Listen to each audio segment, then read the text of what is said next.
para que por favor acepten las personas que van a permanecer en la sala. Y entonces el orden del día es el siguiente. Mientras tanto, buenos días, Steve. Perfecto. Cualquier cosita me estás comentando, por favor. Entonces, el orden del día es la lectura del protocolo de la sesión anterior. Insisto, es muy importante que todos aprendamos a hacer un protocolo, que todos participemos, porque además de procesar la información, de escribirla, ese ejercicio también nos permite a nosotros profundizar, aclarar y sobre todo que es un favor o un regalo que los asistentes realizan a los demás compañeros para que retomemos algunas cuestiones antes de empezar con el tema del día. Entonces, la agenda sería la lectura del protocolo anterior a cargo de Sandra Orrego, luego hago la presentación y por último las dudas o inquietudes. Adelante, Sandra, por favor, puedes poner micrófono, cámara y compartir pantalla si así lo deseas. Sí, buenos días a todos. Voy a proceder a compartir, entonces voy a anular la cámara para mayor facilidad.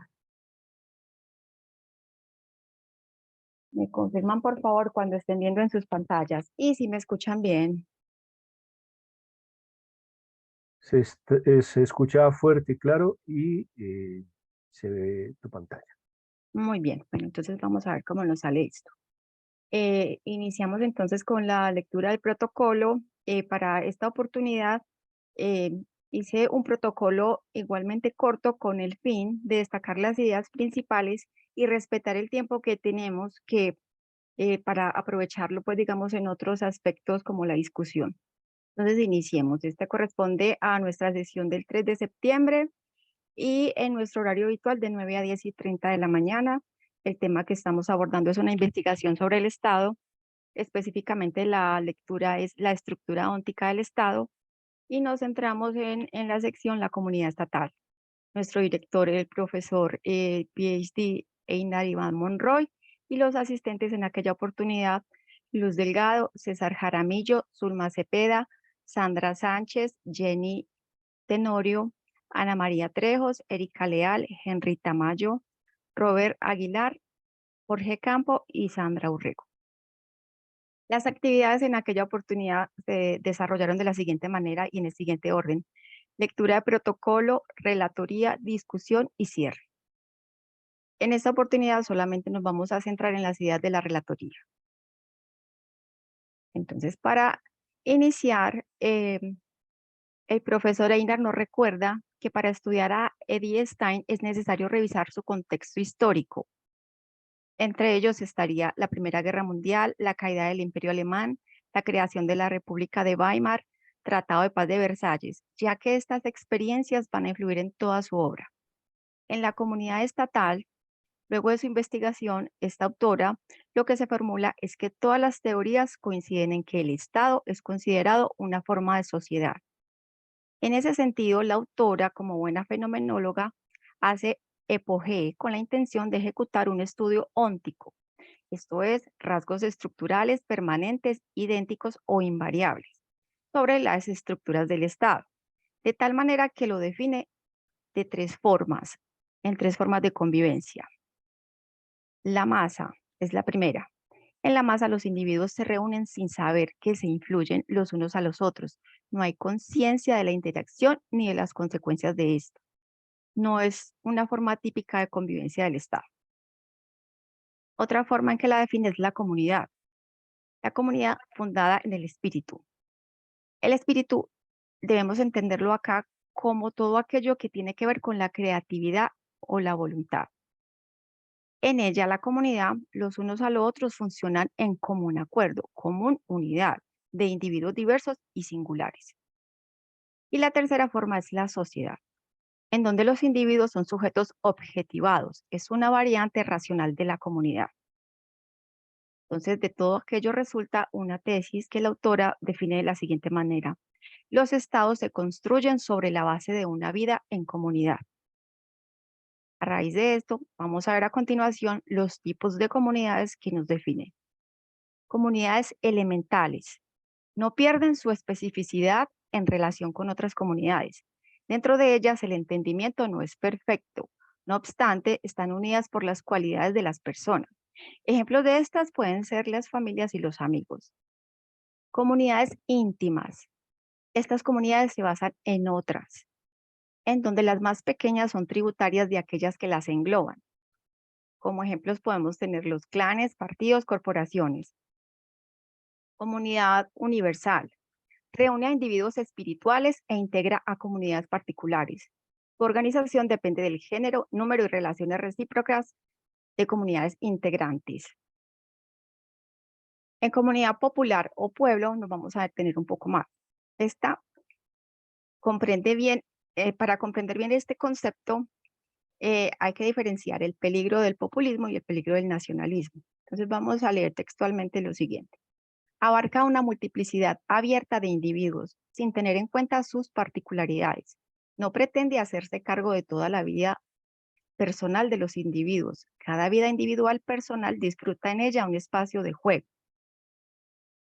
Hay una comunicación continua de solidaridad. Cuando hay una conciencia comunitaria que permite un espacio de juego, de tal modo que abarque una multiplicidad abierta de su espíritu, nace una cultura propia, es decir, circula una corriente de vida. Y deja de ser pueblo, una comunidad, cuando se extingue esa fuerza creadora espiritual.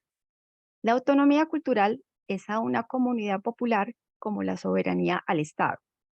Se dice que un pueblo posee creatividad propia cuando esta es manifestada a través de sus obras. Finalmente estaría la comunidad estatal. Refiere el carácter de estatalidad, de autosuficiencia o soberanía, y comprende a y es comprendida en otras comunidades.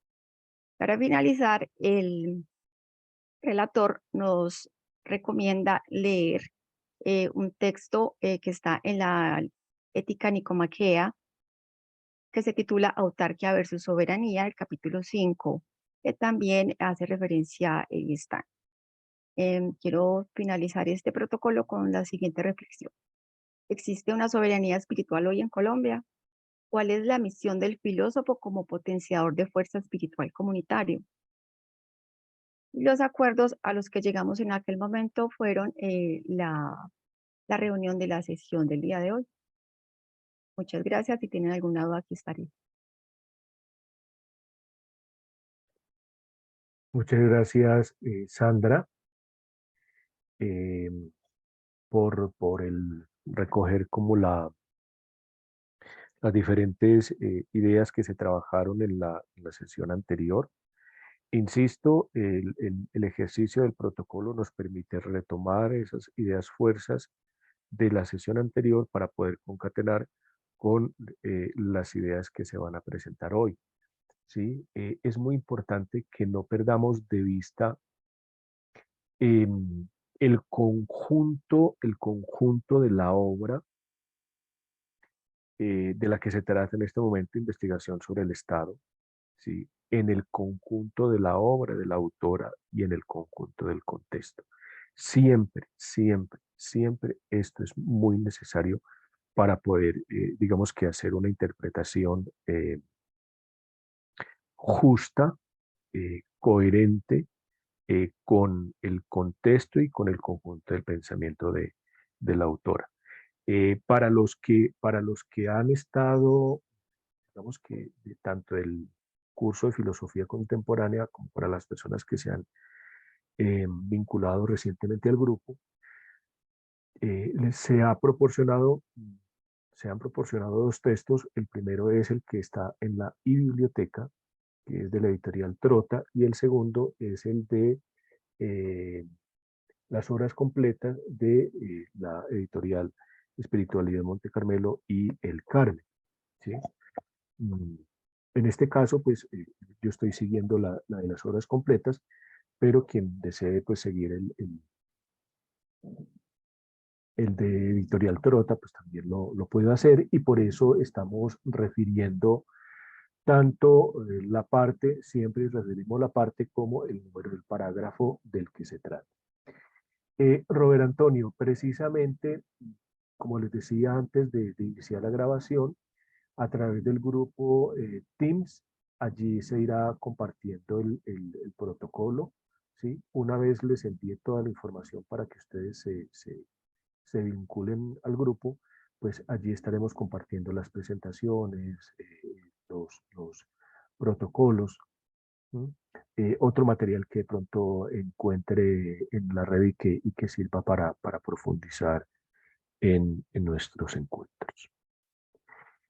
¿Alguien tiene alguna pregunta en torno al protocolo leído por Sandra?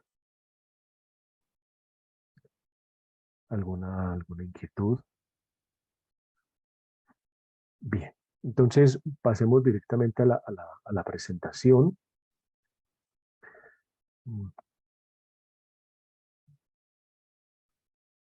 Para que nos rinda el tiempo y a eso de las 10:15 estemos terminando para que pasemos al Club Virtual de Lecturas Filosóficas, quienes así lo deseen. Perfecto. Me confirmo la presentación.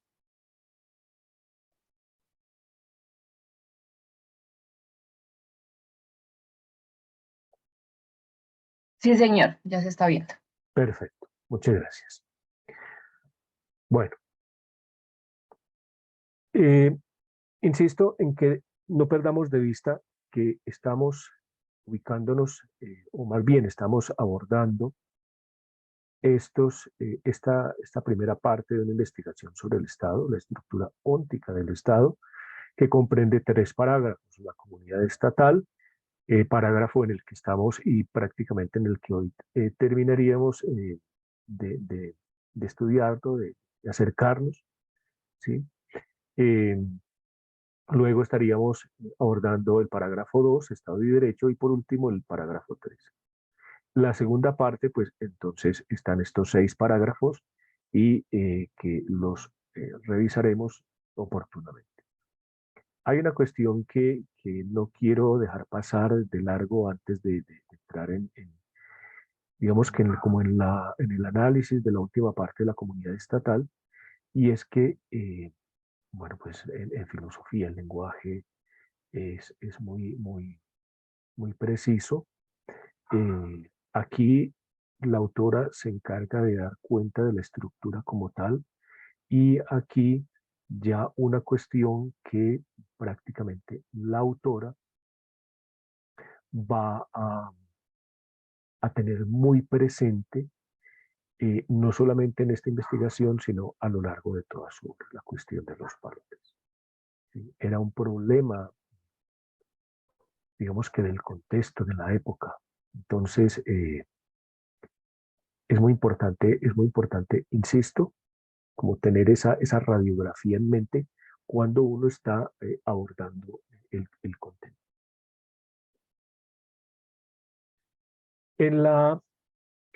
Insisto, ya estamos prácticamente terminando el primer parágrafo y además de la atención que nos demandó reconocer el sentido de comunidad, las diferentes formas de vida que se dan dentro del Estado, un concepto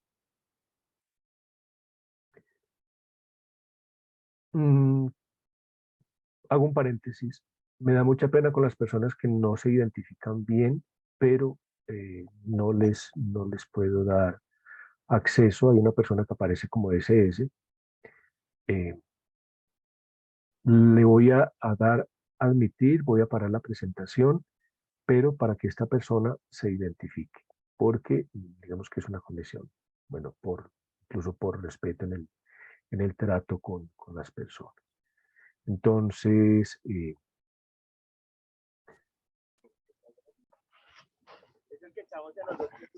sí. Compañera que aparece con el usuario o compañero SS, ¿tiene la bondad y me dice nombre completo para renombrarlo o renombrarla? Buenos días, profe, qué pena, casi no puedo entrar. Sandra Sánchez. Ah, perfecto, Sandra. Ya mismo entonces la Buenos días, profe. renombro Gracias. con gusto.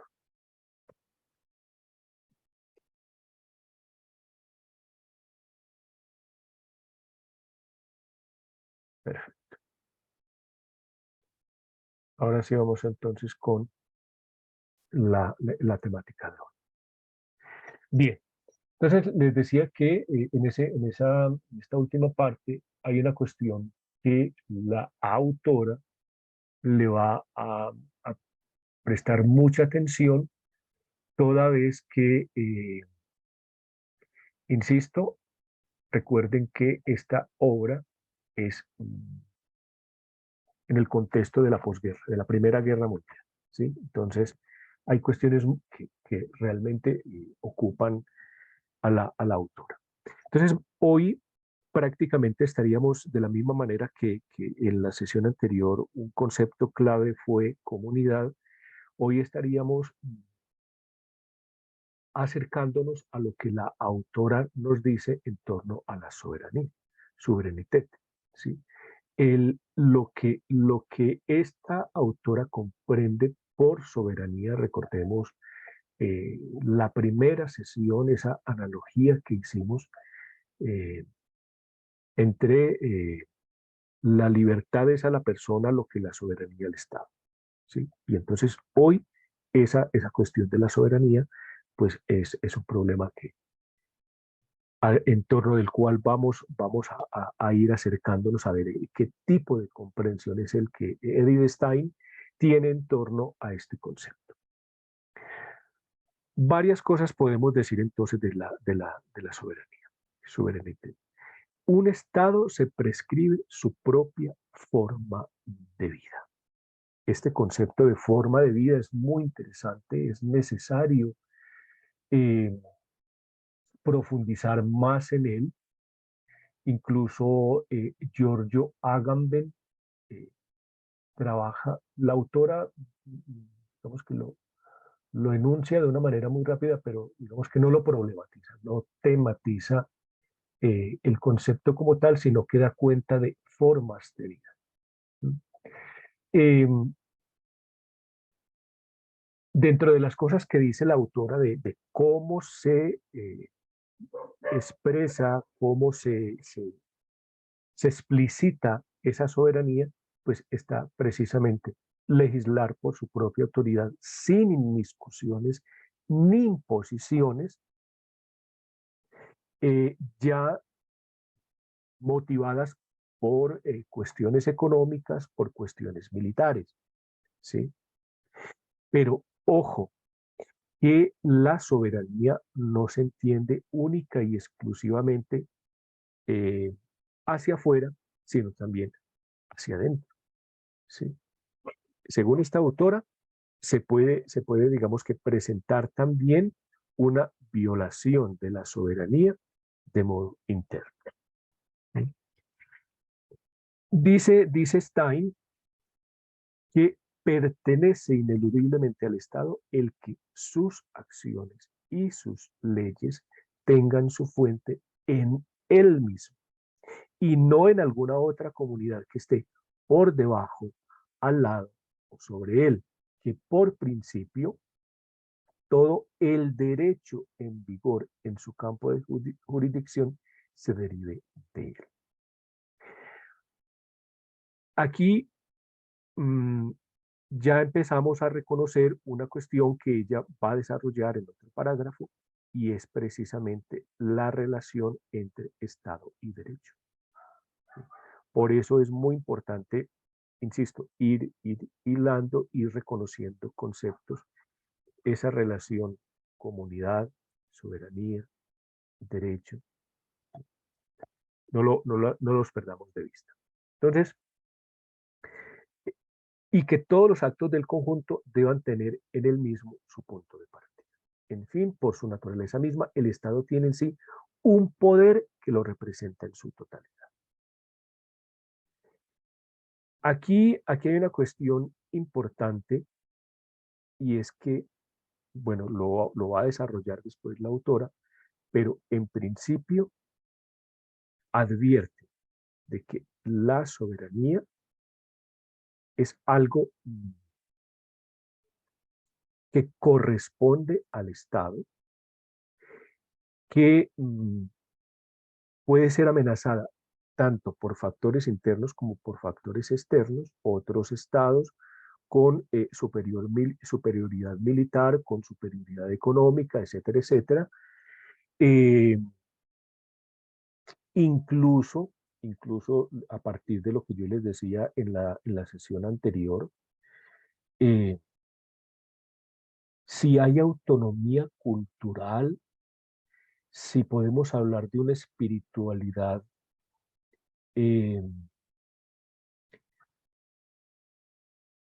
de una soberanía espiritual, ¿sí? ¿Qué querría decir esto en el conjunto de la comprensión de la autora sobre la soberanía? ¿Sí? ¿Qué querría decir soberanía espiritual? ¿Cómo se tendría que entender eso? ¿Sí? Si otros estados se inmiscuyen o imponen valiéndose de su superioridad militar económica, también se falta la soberanía de un Estado cuando se impone un tipo de espiritualidad, ¿sí? Cuando se impone una cultura, cuando se impone digamos que una escala de valores, ¿sí? Insisto, tenemos que tener presente, insisto, espiritual, no en el sentido de religioso del término, ¿no? Cuando se determina la libertad, pues está faltando precisamente a la soberanía que estamos hablando espiritual, ¿sí? Entonces, ¿de qué manera faltar a la soberanía de un Estado no es en términos de superioridad militar, de superioridad económica? Hoy hablamos de soberanía alimentaria, ¿sí? Entonces, tenemos que problematizar todos esos fenómenos que en relación con un concepto de soberanía puedan presentarse en relación con un Estado, ¿sí? ¿Qué significa que hoy hablemos de Colombia en una propuesta de país como potencia de la vida? ¿Sí? ¿Qué significa que hoy tengamos que pensarnos en un país en términos de saber desarrollar procesos científicos, culturales, tecnológicos? Si la soberanía de un país reside solamente en la custodia de sus fronteras, uh, o digamos que en términos económicos, ¿sí? ¿Qué otras cosas afectan la soberanía y que nosotros digamos que o por desconocimiento o por no, digamos que acercarnos en, como a ese tipo de fenómenos, los dejamos, ¿sí? Platón advertía que quien se desentiende de la política, pues efectivamente tiene las de perder, ¿sí? Y en ese orden de ideas nosotros también estamos llamados precisamente a no desentendernos, ¿sí? Eh, Sandra, insisto, espiritual no en el sentido religioso. No estamos hablando aquí Ok, profe. en términos, digamos que porque cuando hablamos de Estado laico, entonces ya estamos refiriéndonos eh, a una cuestión espiritual. Espiritual, en el ámbito de la autora, tiene que ver todo lo concerniente a los valores culturales, a una escala de valores, a todo lo que tiene que ver con la voluntad, a todo lo que tiene que ver con la creatividad, a todo lo que tiene que ver con la libertad. Bien.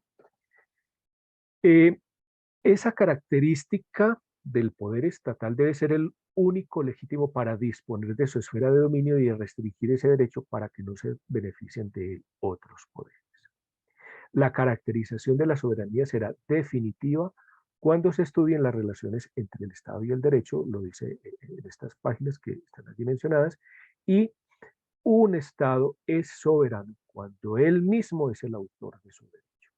Ahí es donde reside precisamente el que el Estado tenga en sí un poder que lo represente en su totalidad.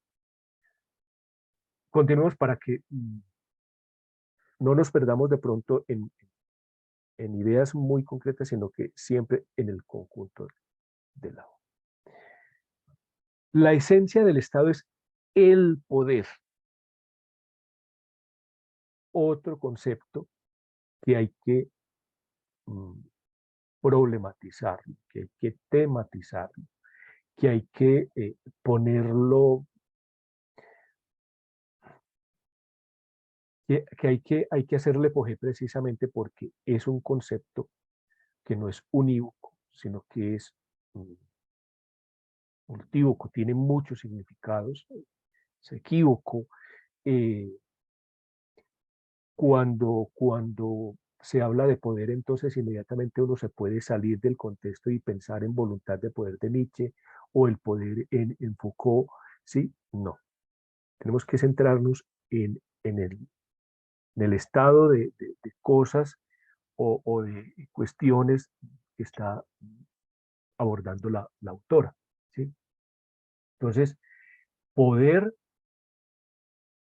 en el contexto es la capacidad de mantener la autonomía del Estado.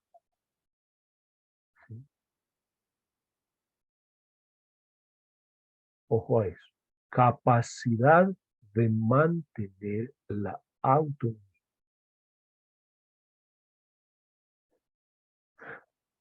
Aquí hay una cuestión que, pues obviamente no podemos profundizar, pero que efectivamente la autora está problematizando, ¿sí? Se advierte que en sus lecturas esto le generaba problema, ¿sí? Aplicando el método fenomenológico, pues ella entonces va a empezar a, a cuestionar, a tematizar unas teorías y entonces las va. Un estado ideal no debe ser el punto de partida de un estado, sino su estructura óntica, lo que es un estado en general. ¿Sí? Recuerden que una máxima muy de la fenomenología de su tiempo, que nace pues que digamos que se viraliza en su época, por decirlo de alguna manera, es a las cosas mismas. ¿Sí? Entonces, esto es lo que la autora está tratando de hacer acá. ¿Sí? De ir a la cosa misma, de ir a la estructura óntica de lo que es un estado en general. Y no partir, pues, precisamente de esta teoría del estado ideal. Bien, ¿en qué sentido el Estado o el poder estatal que lo representa es el autor último de todas sus acciones, así como del conjunto del derecho en vigor? El Estado tiene el poder de obligar dentro del ámbito de su dominio. Él no está sometido a ningún otro poder. El Estado puede, es de derecho, obligar y obligarse en virtud de una libre decisión de compromisos particulares con particulares, con asociaciones o con otros estados. Aquí es donde entonces uno dice, bueno, entonces, ¿qué pasa cuando el Estado eh, llega a acuerdos internacionales? El que un Estado aplique un acuerdo internacional, entonces, ¿esto es faltar a la autonomía o a la soberanía? No, siempre y cuando sea precisamente en el ejercicio, ¿sí? En el desarrollo o en la aplicación del poder, del derecho que el Estado como tal tiene. ¿Sí? Ojo a eso porque digamos que lo que es en relaciones internacionales o en política internacional, ¿sí? no se deben, digamos que, confundir algunas cuestiones o decir que es que se está faltando a la soberanía estatal, porque si es una acción del Estado en el ejercicio de su derecho, en el ejercicio de su poder, pues que él lo asuma, ¿sí? Que libremente se obligue, ¿sí? Recuerden que cuando estamos hablando de cuestiones de tratado, de la Haya, que qué cuestiones son vinculantes, qué no son vinculantes, todo eso, pues digamos que hay que analizarlo con lupa de detalle. Insisto, nosotros como filósofos estamos llamados a, eh, en nuestro contexto más inmediato, de las familias, de nuestro círculo de amigos, a teniendo en cuenta que hoy las redes viralizan tanta noticia falsa, tanto fake news, sobre todo cuando se comprometen cuestiones que afectan, no, o más bien, que impactan más que nuestra razón, nuestras vísceras, nuestros sentimientos, esos patriotismos o nacionalismos supremamente peligrosos, ¿sí? Nosotros tenemos que estar, digamos que muy alertas, muy vigilantes de eso. Uno, que nosotros no caigamos en eso y que precisamente, pues, en nombre de la razón y de la verdad ajustada al derecho, a lo que hay, pues que efectivamente se eviten esos peligros. Eh, Si el Estado tolera disposiciones jurídicas que no dimanan de él, ojo, esta es una clave fundamental. Si el Estado tolera disposiciones jurídicas que no dimanan de él, entonces se autolimita, aunque no pierde soberanía, ¿sí? Específicamente lo que se conoce como derecho de entes o derecho internacional. Exacto, el problema de la posverdad, eh, o más bien el fenómeno, ¿sí? Porque el concepto es de cuño reciente, ¿sí? Pero pues el fenómeno ya se advertía, de muchas maneras, incluso pues Hannah Arendt también eh, aborda como ese tipo de cuestiones que en su momento mm, podrían ser propaganda, pero pues, digamos que ya a partir del concepto de posverdad se comprenden otras manifestaciones. Ya lo de la posverdad es más como en el ámbito de la era digital, ¿sí? Es clave allí la cuestión de las redes sociales. Bien, según la autora, ¿cuándo se pierde soberanía? Cuando el poder estatal, el órgano de autoconfiguración, queda disminuido por una voluntad distinta de la voluntad del Estado, por un poder que limitara la capacidad de los estados para autoconfigurarse. También pierde soberanía si renuncia a ese poder que le constituye, si transfiere sus funciones a otro estado sin posibilidad de recuperarlas. Si renuncia o si transfiere.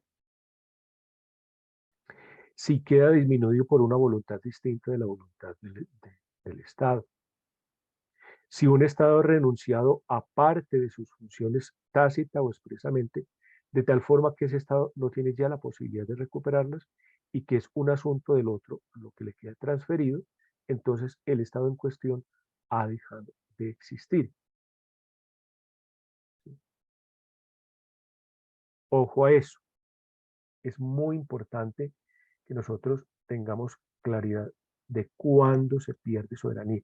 Insisto, desde la autora. Estamos abordando, estamos comentando un texto de una autora que vivió en una época de posguerra, que vivió en la Primera Guerra Mundial, pero que digamos que este libro fue escrito digamos que en ese contexto. Si un Estado ha encargado voluntariamente a otra comunidad el uso de parte de sus derechos y de la autoridad en su esfera de poder, y esto lo ha hecho de forma que él mismo pueda por sí ampliar, restringir o incluso anular completamente ese encargo, no pudiéndose hacer nada de eso sin su colaboración, entonces sigue siendo un Estado soberano. Ahí tenemos como el contraste. Cuando se pierde, cuando no se pierde, cuando se mantiene, digamos que ese carácter de Estado soberano. El que encargue, una cosa es ceder, transferir, renunciar,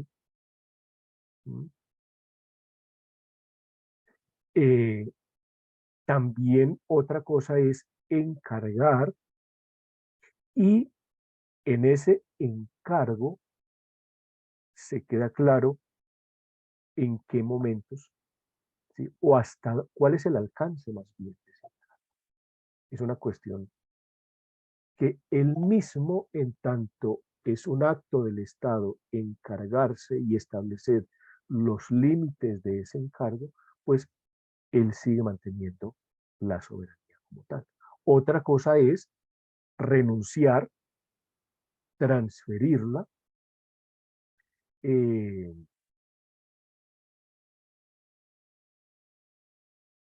no quede explícito, digamos, que el alcance, ¿sí? Que no quede, que quede un vacío ahí jurídico de en qué condiciones lo que se cede es posible ser recuperado. También nos habla la autora de las condiciones de existencia de un Estado. El que un poder estatal se constituya a sí mismo y el que sea reconocido. Ojo a esa parte del reconocimiento, también es fundamental. Para que un Estado exista, no basta con que se constituya, sino que también que sea reconocido. Es decir, el que posea medios para imponer su reconocimiento y penalizar las transgresiones de su derecho. Esto digamos que lo vemos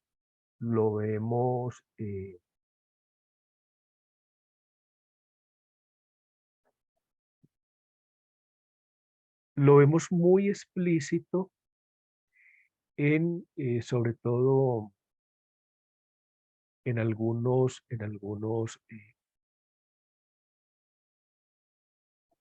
comunidades que pretenden constituirse como Estado, ¿sí? Sobre todo en Europa.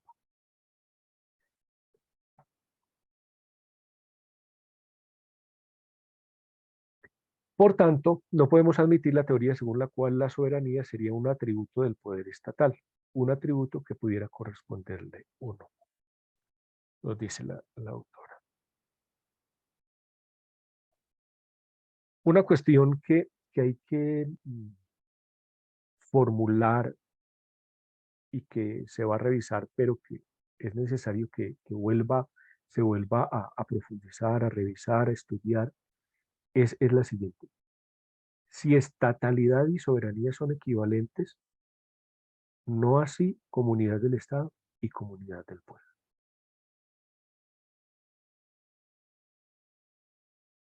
Ojo a eso. E insisto, esto se comprende muy bien si se va al contexto europeo, al contexto alemán, al contexto de la época como tal. 1. El pueblo está ligado a la vida comunitaria.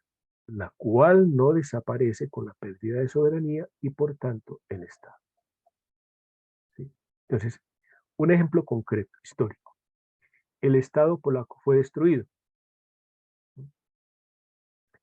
Recordemos que entre 1914 y 1918 se da la partición de Austria y Hungría, el Imperio Alemán y el Imperio Ruso. ¿Sí? Entonces, el Estado, en ese contexto histórico específico, el Estado polaco fue destruido como Estado, pero el pueblo no. ¿Sí? El pueblo no. Se me ocurre que en nuestro contexto podríamos considerar la cuestión de los pueblos indígenas.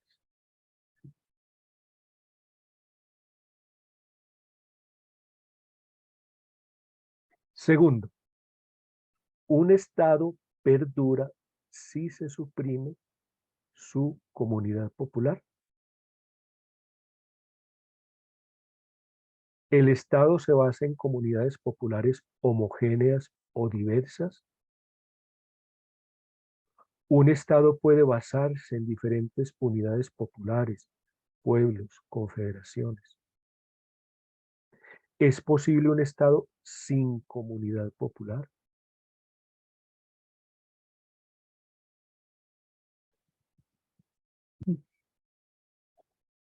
Cuando uno empieza, digamos que a mirar como todas las cuestiones, todos los ejemplos de la autora, le va quedando claro esa diferencia, ¿sí?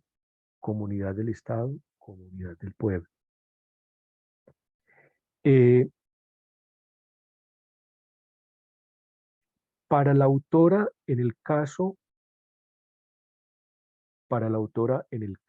de lo que estamos hablando de la comunidad estatal, ¿sí? Ya ella anteriormente hizo una caracterización de diferentes comunidades, en este caso estamos hablando de la comunidad estatal.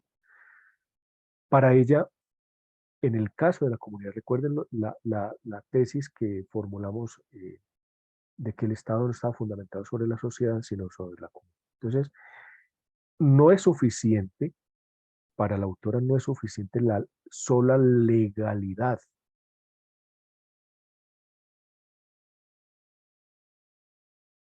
No es suficiente, digamos que ella está problematizando esa relación que lo va a desarrollar después mejor entre el Estado y el derecho, y que aquí se va advirtiendo de qué manera ella está apuntando a ese tipo de relaciones.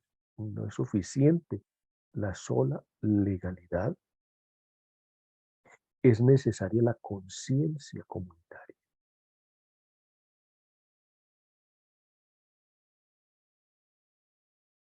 Les invito a que por separado profundicen en algún en algún diccionario de alemán-español sobre los sentidos de la Gemeinschaft, Bewusstseins, conciencia comunitaria. Y si lo pueden hacer en otros autores, es un concepto muy rico, ¿sí? Para que no solamente profundicemos en estos términos alemanes, Gemeinschaft, Bewusstseins, sino que también ampliemos, porque digamos que en nuestro español, conciencia y comunitaria, pues puede significar algo que merece ampliarse un poco más. Gemeinschaft, Bewusstseins. Este carácter suena como una doble S, Bewusst. Es posible un Estado basado solo en la legalidad, pero le faltaría su contenido material. Una cosa es, no es suficiente, ¿sí? Aunque es posible. ¿No? Y aquí es necesario. Ojo a esos términos también. Lo que es suficiente, lo que es posible, lo que es necesario. ¿Qué es lo que la autora está señalando en su exposición allí? No es suficiente, aunque es posible que un Estado se base en la legalidad, la norma por la norma. ¿Sí?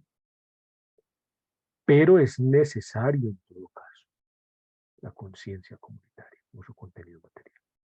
En la estructura óntica del Estado, el vínculo comunitario no es un elemento constitutivo. En ella solo reclama un conjunto de personas y un determinado tipo de relaciones entre esas personas y el todo estatal. Sí que es cierto que para la autora, a la estructura óntica del Estado corresponden las personas espirituales que componen una comunidad.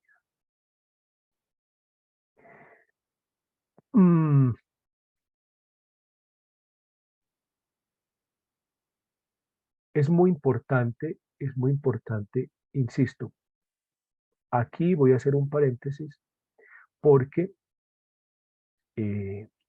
esto de las personas espirituales que componen la comunidad es una cuestión que la autora ha desarrollado previamente en individuo y comunidad sobre todo, ¿sí? Pero que ya había anticipado de alguna manera sobre el problema de la empatía. ¿Sí? Entonces es muy importante que cuando nosotros digamos que querramos profundizar en esa idea de que a la estructura óntica del Estado le corresponden las personas espirituales, pues sepamos en qué contexto ella está señalando esto. Obviamente, en posteriores cortes donde abordemos las obras que hemos por ahora dejado atrás, pues vamos a retomar y vamos a comprender un poco mejor a qué se refiere esto con personas espirituales. Insisto una vez más, y no voy a cansar de repetirlo, persona no es, espiritual no es, en el contexto de la autora, no es la persona que reza mucho, ¿sí? No es la persona que hace meditación en posición zen, no es la persona, no.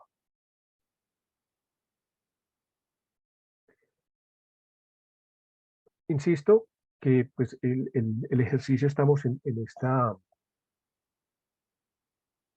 o más bien, la presentación la elaboré a partir de las obras completas, pero que pues ustedes también les he compartido el acceso que tienen allí a través de la biblioteca, insisto, ustedes pagan una matrícula, así sea que el Estado se les pague, pero es un derecho que ustedes tienen a hacer uso de los recursos, es un derecho y es un deber que los estudiantes tienen de hacer uso de los recursos de la biblioteca.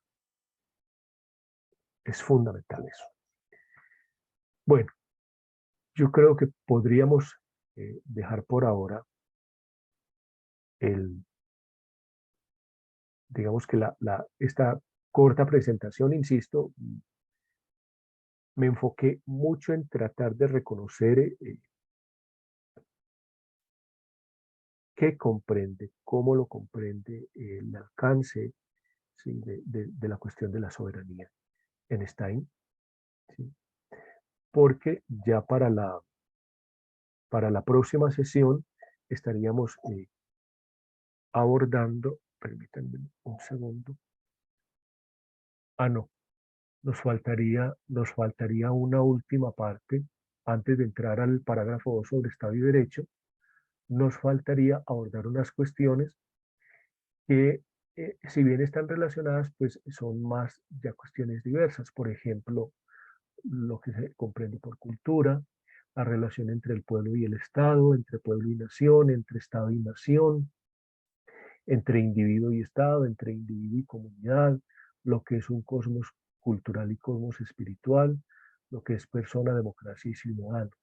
Creo que esas serían las cuestiones, sí. las cuestiones para la próxima sesión. Por eso hoy quise centrarme solamente en el concepto de soberanía. ¿Sí? De la misma manera como en la sesión anterior hablamos mucho de comunidad, hoy de soberanía, y ya en la próxima sesión, pues en torno, digamos que más como en el aspecto relacional ya del ámbito del Estado. Listo. ¿Alguien quiere intervenir? ¿Quiere hacer alguna observación a partir de su lectura?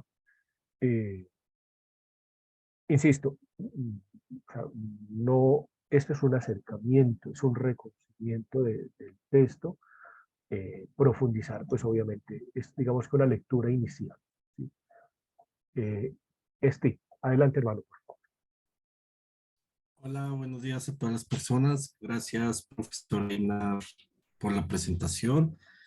Antes de comenzar, me excuso por no poder asistir. La vez pasada se me presentó un contratiempo con las credenciales bancarias y pues es una urgente, y más cuando uno está como en el extranjero. Pero bueno, con respecto a lo de hoy, yo quisiera de pronto, si el profesor Einar, si es posible, yo sé que dijo que pues cada quien profundiza ya en su lectura personal, de mi perspectiva, ver también en el fondo qué teoría del Estado va a ir perfilando Stein. Yo sé que es una descripción fenomenológica sobre el Estado, ¿no? Su estructura óntica, pero ella poco a poco, igual ya lo veremos en el parágrafo 2 de Estado y Derecho, se va diferenciando pues de las teorías clásicas del Estado. Y con teorías clásicas del Estado me refiero a las teorías del contrato social, ¿no? Hobbes, Rousseau, por ejemplo. Entonces yo sí quisiera de pronto, el profesor Einar, cómo ve más o menos la diferenciación o qué claves podríamos tener para diferenciar la teoría del Estado que aquí nos presenta Stein, en teoría entre comillas, porque sabemos que en fenomenología se dice que uno no va a teorías, sino uno hace descripciones, ¿no? Con respecto a las teorías clásicas del contrato social. Sobre todo porque cuando Stein habla de la soberanía estatal, dice que la soberanía estatal está dada por sí misma y no está supeditada a otra voluntad. Y pareciera ser que en las teorías del contrato social clásicas, la soberanía del Estado está fuera de él, ¿no?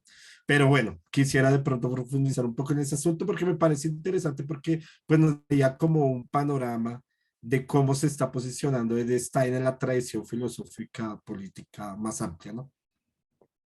Sí, claro, mira, hay una cuestión fundamental en lo que acabas de señalar. Por un lado, pues efectivamente, aunque Edith Stein no lo mencione, todo el tiempo ella está haciendo fenomenología, ¿sí? Tú lo acabas de decir en los términos de no se está remitiendo a teorías, al contrario, está haciendo descripciones. eh, y va digamos que a la cuestión misma de la estructura óntica del Estado. Mm, efectivamente, se advierte, bueno, sobre todo que ella también se apoya mucho en Reinach, por ejemplo, Adolf Reinach. eh, Creo que en el círculo en el círculo fenomenológico al que ella, digamos que, o en el que ella se siente cómoda, en el que ella participa, pues efectivamente se da la posibilidad de que otros autores aborden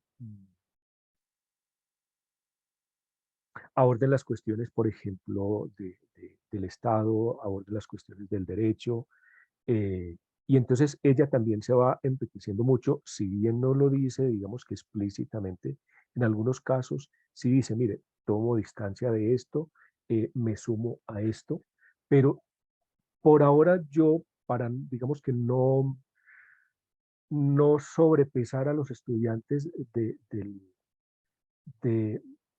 del ejercicio de hacer esa relación entre la teoría de la cual ella está tomando distancia, pero a la cual se está suscribiendo, bastaría uno decir, sí, efectivamente, el contractualismo es algo que ella está poniendo, que está haciendo, digamos que está poniendo entre paréntesis, qué es lo que ella está revisando.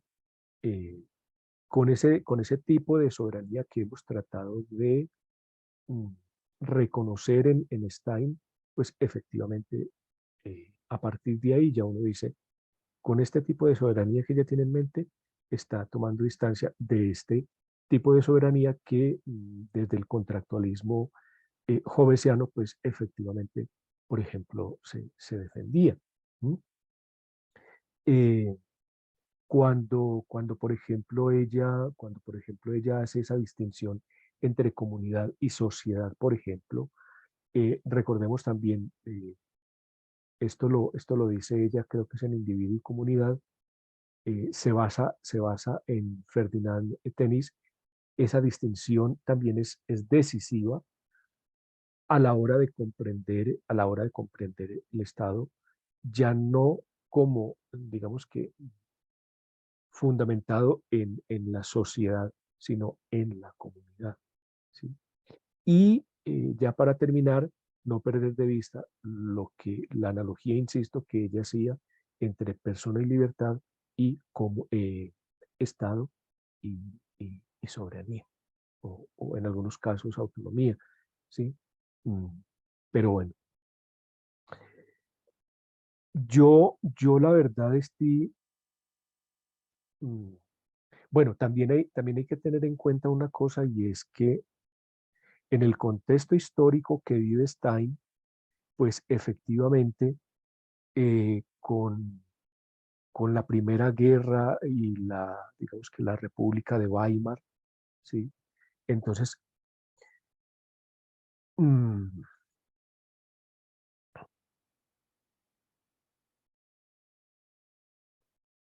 creo que en esa parte, muy honestamente, digamos que a mí sí me haría falta, porque pues efectivamente no soy historiador y no conozco a profundidad todo el proceso histórico del final de la Primera Guerra Mundial y de la República de Weimar, del final del Imperio Alemán, todo esto, pues creo yo que ahí en esa parte sí me quedaría ese vacío como para poder decir, es que Stein está apuntándole a esto. Obviamente es claro que la postura de Stein es por un Estado democrático.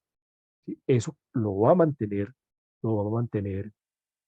mm, incluso después eh, con con el Tercer Reich, pero digamos que creo que por ahora podríamos, no sé si de pronto queda alguna cosita como pendiente que se me haya escapado, este, y que pues obviamente estás también en condición de complementar o si quieres los dejamos ya como para cuando estemos hablando del parágrafo 2 pero como para... Sí, sí, de pronto, brevemente, con respecto al último que dices, que me parece muy atinado de que en el fondo está en esta, bueno, yo sé que hace una descripción, pero también en política, bien o mal, hay que posicionarse, Sí, está pues bosquejando un estado democrático, ¿no? En el segundo, de pronto, parágrafo va a ser más explícito y solo deja la atención de que aunque si bien el estado comienza en la comunidad, ¿no? En la comunidad espiritual, ¿no? La excede, pero también la incluye, ¿no? ujú, Entonces, ese movimiento va a ser muy importante porque vamos a ver cómo el Estado está tanto dentro como fuera de la comunidad, ¿no? Y eso va a ser chévere porque eso va a permitir que si, por ejemplo, no sé, hay cambio de mandato o algo así, se pueda apelar siempre como a normas trascendentales, y con trascendental me refiero a principios que son inviolables, sin importar la exacto. comunidad del momento, pese a que él estaba ya pues haya empezado con una alianza de la comunidad espiritual. Pero bueno, yo creo que eso en el segundo parágrafo en Estado y Derecho creo que va a ser siendo más claro. Pero eso lo digo precisamente porque cuando uno piensa en democracia, uno piensa que la soberanía está es en el pueblo. O sea, democracia es el gobierno del pueblo, la soberanía está en el pueblo. Y Stein dice, la soberanía no está en la comunidad espiritual, pese a que el Estado no pueda existir sin comunidad espiritual. Entonces, ese movimiento yo creo que hay que verlo una y otra vez. Ujú. Sí, sí, efectivamente, hay que revisarlo, hay que leerlo de adelante, de atrás hacia adelante, porque precisamente digamos que eh, creo que sí, no es una cuestión tanto fenomenológica cuanto hermenéutica, el no poder tener experiencia del mundo inmediato que ella pues, tenía allí y que ese vacío, pues obviamente hay que ganarlo ya, por ejemplo, creo yo que leyendo sus cartas, por ejemplo, ella es muy prolífica en sus cartas con Reinach y con otros autores de pronto que nos puedan dar un poquito más de cuenta como para llenar ese vacío en torno como a esas cuestiones que efectivamente, o sea, no, precisamente porque esa distinción que acabas de señalar por parte de la autora. Hay una intervención en el chat. Ella pudo haber analizado lo que hoy conocemos como la posverdad en lo que hacía, por ejemplo, Goebbels. Creo que es Sandra la que pregunta esto. Sandra Sánchez. Sí, señor. Ya. Pues, Ana Milena, mira, uno, insisto, el concepto de posverdad es un concepto de reciente cuño, ¿sí? Eh, no es un concepto que corresponda al contexto de la autora. Eh, en el texto que estamos analizando, digamos que no hay, digamos que una referencia directa al fenómeno, al contexto efectivamente, perdón, al concepto, eh, no es un concepto de su época, es un concepto nuestro. Mm, si comprendo bien tu inquietud, en esa época se estaría hablando más, en lugar de posverdad, quizá de propaganda, ¿sí? Y más como la propaganda nazi, ¿sí? Pero recordemos que en el contexto sobre la investigación sobre el Estado, todavía no hay en sentido estricto propaganda nazi, si se quiere. ¿Sí? ¿Quién más? Yo reviso el chat.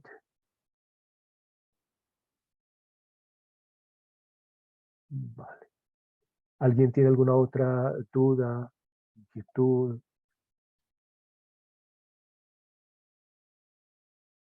Recordemos, por favor, registrar asistencia. Miren, mientras que... Ah, perdón. Robert y Esteban. Buenos días, ¿me escuchan? Sí, señor, adelante, por favor.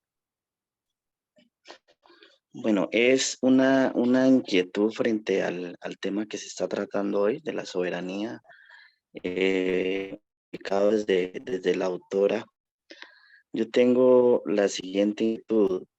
Por ejemplo, el concepto de soberanía que plantea la autora puede ser comparado por ejemplo, a la situación actual del país, donde hay sitios, hay lugares que básicamente el Estado no ejerce la soberanía, porque hay unos grupos que controlan esos territorios y pues para el Estado de alguna manera pues es complicado y ya perdió todo el control de esos territorios. Y asimismo, con la siguiente pregunta es como que, por ejemplo, en las comunidades indígenas, donde ellos controlan su territorio, tienen una cosmovisión y una visión cultural y social de su territorio a través de unas autoridades, también se podía hablar de ese concepto de soberanía como de pronto lo plantea la autora. Muchas gracias.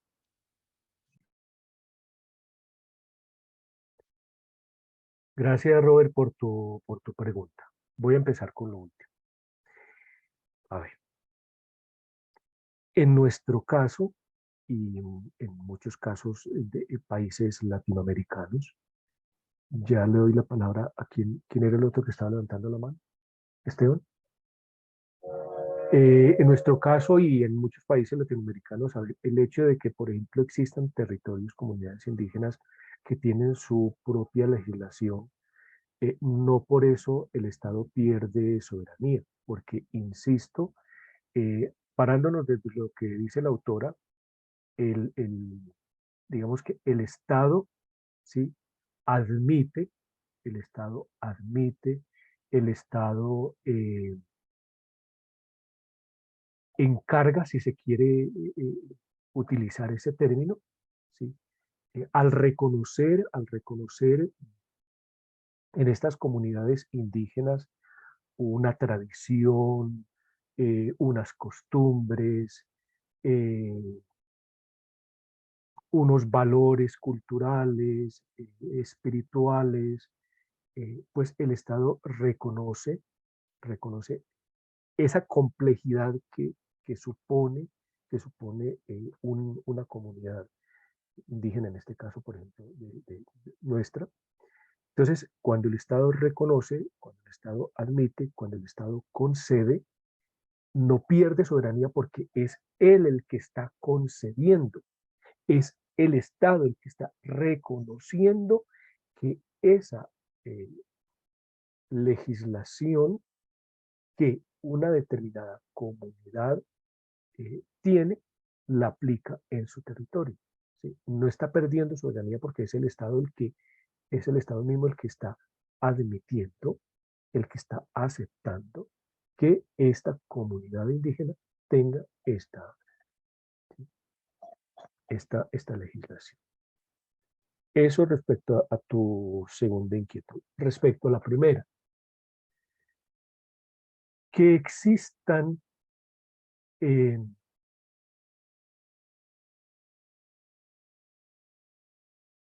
grupos al margen de la ley, que existan territorios en los que el Estado no ha hecho suficiente presencia,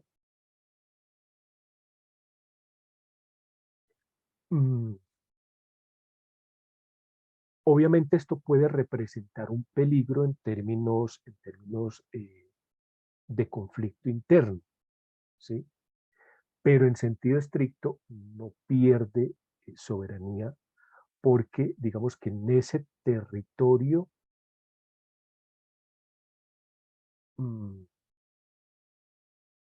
no se configuraría por estos mismos actores armados una especie como de pseudoestado, ¿sí? Entonces, el hecho de que exista un vacío, o más bien una no presencia efectiva del Estado, no quiere decir que existan grupos armados, no quiere decir que el Estado está perdiendo soberanía sobre él.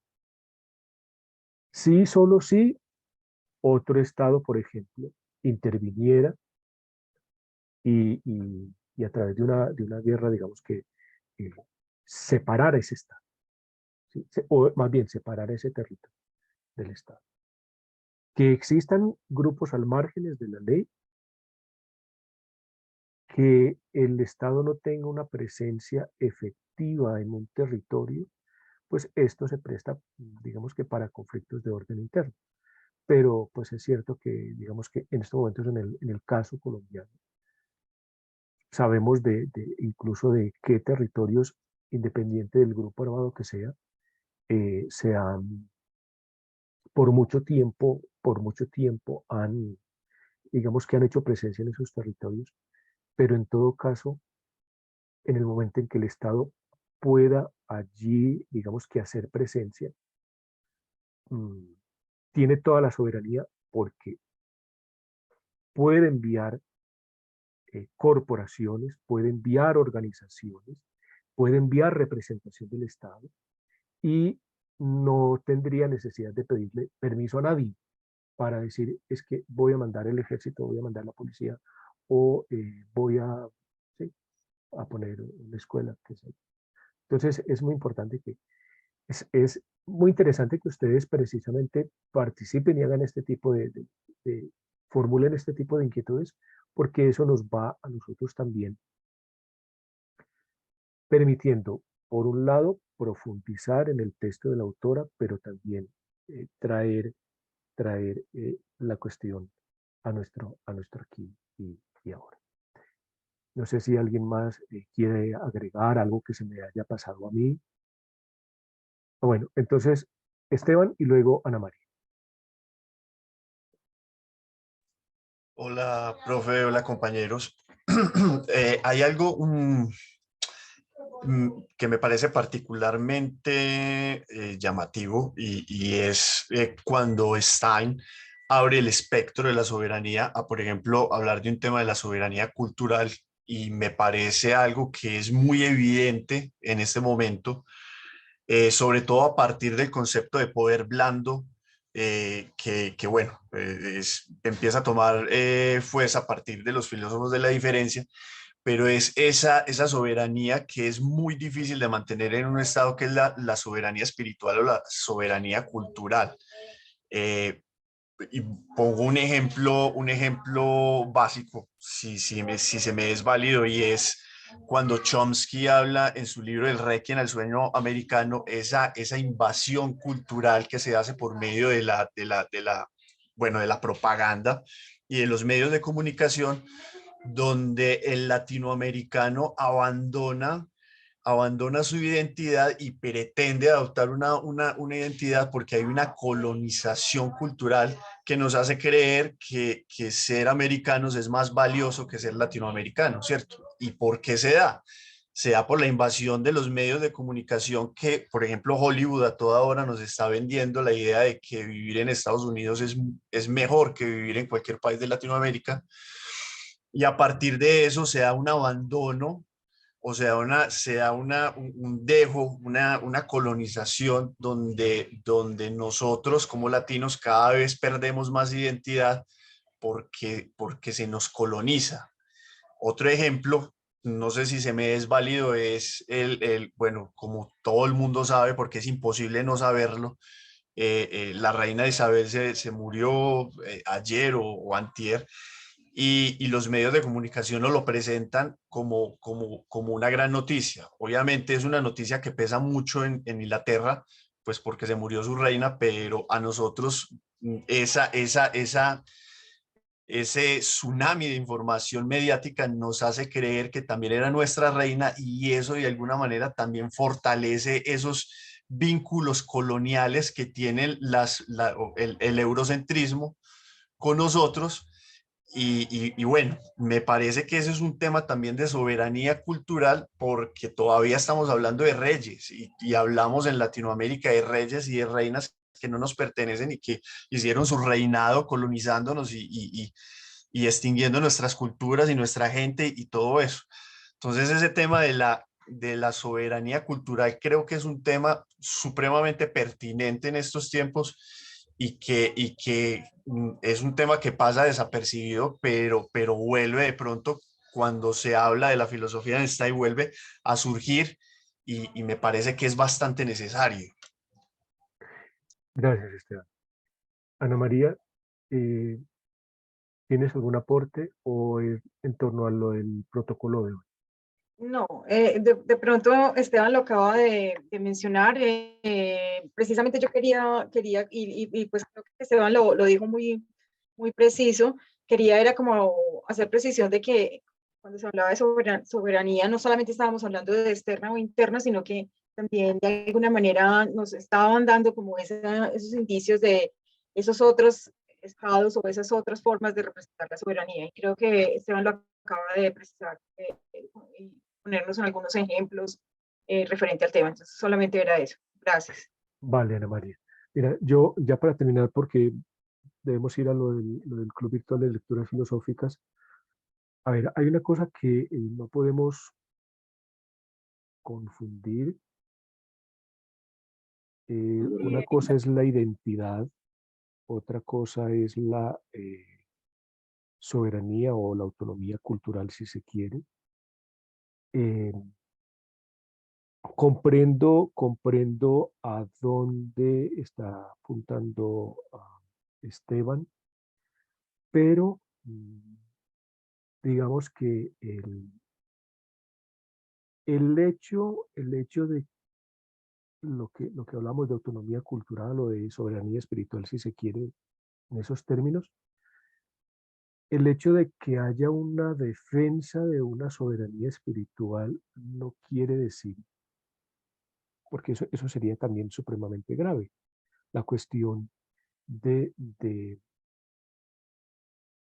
despreciar o de cerrarse a otras expresiones culturales, a otras expresiones espirituales. Si toda vez lo que enriquece al ser humano es precisamente su singularidad en términos individuales, pero también la diversidad de expresiones, la riqueza cultural, espiritual de los pueblos, si se quiere. ¿Sí? Un pueblo puede ser, en términos espirituales, soberano, pero en ningún caso, digamos que cerrarse o negarse a reconocer, a compartir, bueno, Sandra dice apropiarse, ¿sí? Porque incluso eso da pie, claro, ya es una cuestión que se sale de la temática de hoy, y es la cuestión de la interculturalidad, ¿sí? Y que es una cuestión que, digamos que la autora, digamos que en este contexto no está digamos que teniendo en cuenta, ¿sí? Entonces, es muy importante que nosotros en la comprensión, pero también en el análisis y en la descripción, si nos queremos mantener en términos fenomenológicos, que podamos describir la cuestión de la soberanía, la cuestión de la identidad, la cuestión de la interculturalidad, ¿sí? Gracias, Esti, por tu contribución. Creería yo que por ahora pues podríamos dejar como esa cuestión así. Insisto, Esteban, comprendo lo que tú manifiestas porque al fin y al cabo también ha sido un fenómeno, digamos que no solamente de Latinoamérica, sino de otras latitudes, pero identidad cultural y digamos que la autonomía cultural, creería yo que son cuestiones que hay que revisarlas, eh, digamos que con cuidado, más bien. Bueno, compañeras, compañeros, nos vemos entonces dentro de 8 días, ya con la última temática, como les decía ahorita, revisar algunas cuestiones más de orden como relacionales, correspondientes al primer parágrafo. Un fuerte abrazo y entonces que tengan un buen fin de semana.